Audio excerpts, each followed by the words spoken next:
Holding. This is Kennedy Launch Control.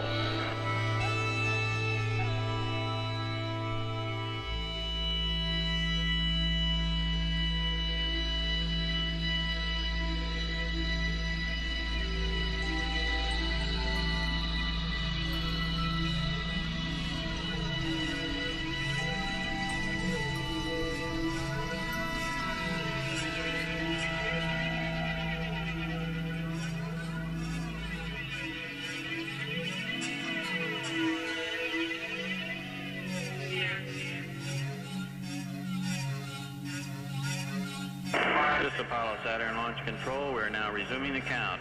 T-minus 7 minutes, 54 seconds, and counting. At this time in the spacecraft, updates being given to the spacecraft commander, Eugene Cernan. The swing arm still at the 12-degree position. That's the park position, standing by at the spacecraft. That will be brought back to the full retract position at approximately T-minus 5 minutes in the countdown. The flight director just ran through his team, a status report from his team at the Mission Control Center. That team all reported they are in a go condition. Now T-minus 7 minutes, 20 seconds, and counting. This is Kennedy Launch Control.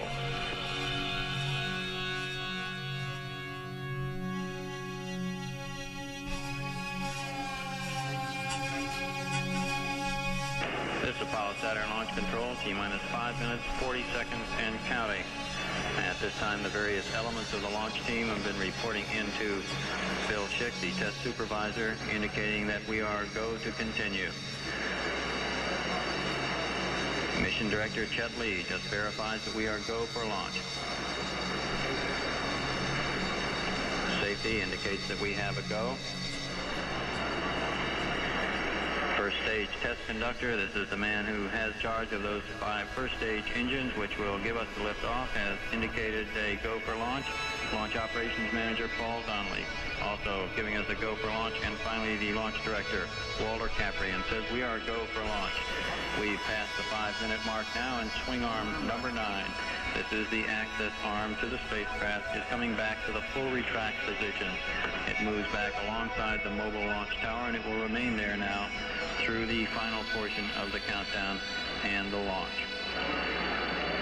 At the T-minus 60-second mark, 20 nozzles will start flame deflector deluge of 13,000 gallons per minute of water pouring down on that flame deflector. So a great deal of what is seen at launch time, which looks like smoke, is actually steam as this water is burned off. This water to cool the pad area and to cool the equipment alongside of the launch tower, as the water also pours across the swing arms in the launch tower. We're approaching the 4-minute mark in the countdown now.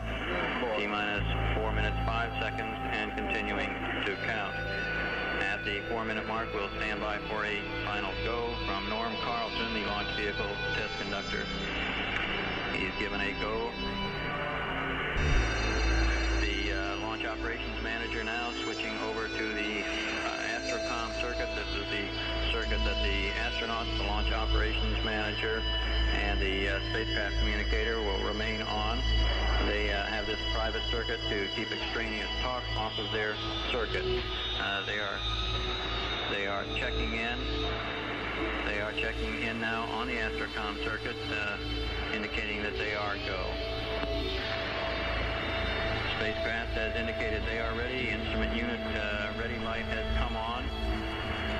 S1C at the first stage. Preparations are now complete as we approach the 3-minute mark.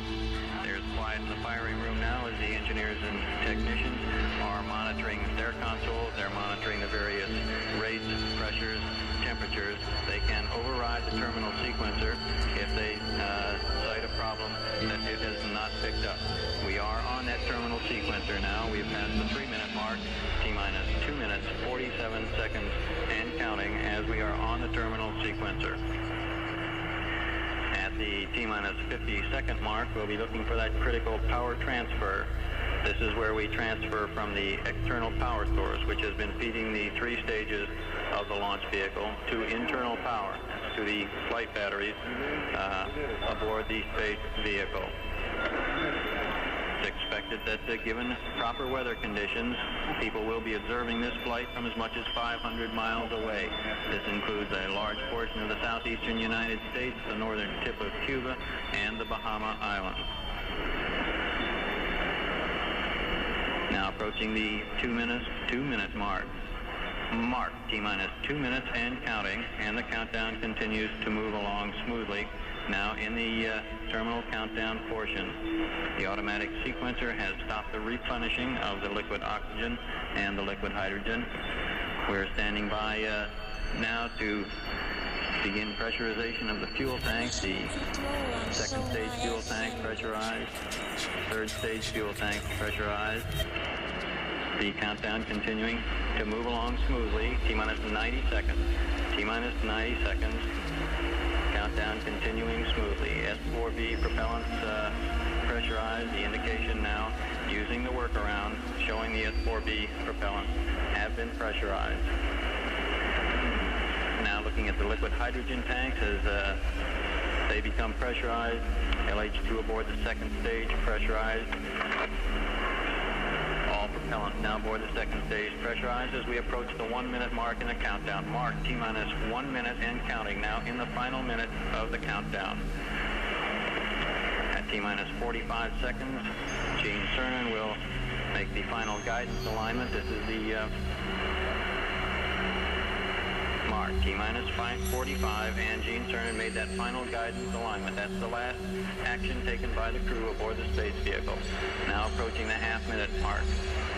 T-minus 33, T-minus 30 seconds, and continuing on now. Continuing on at the T-minus 26 second mark, T-minus 25. We'll get a final guidance release at the T-minus 17 second mark.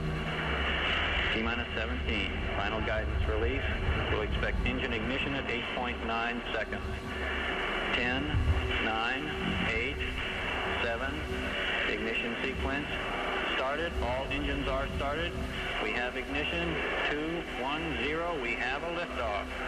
We have a liftoff, and it's lighting up the area. It's just like daylight here at Kennedy Space Center as the Saturn V is moving off the pad. It has now cleared the tower. Complete.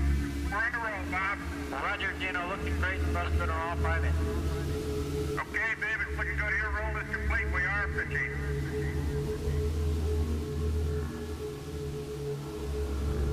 This is Mission Control. Gene Cernan reporting the launch vehicle maneuvering to the proper attitude. Everything looking good at this point. 17 is go. Roger, 17. Your go.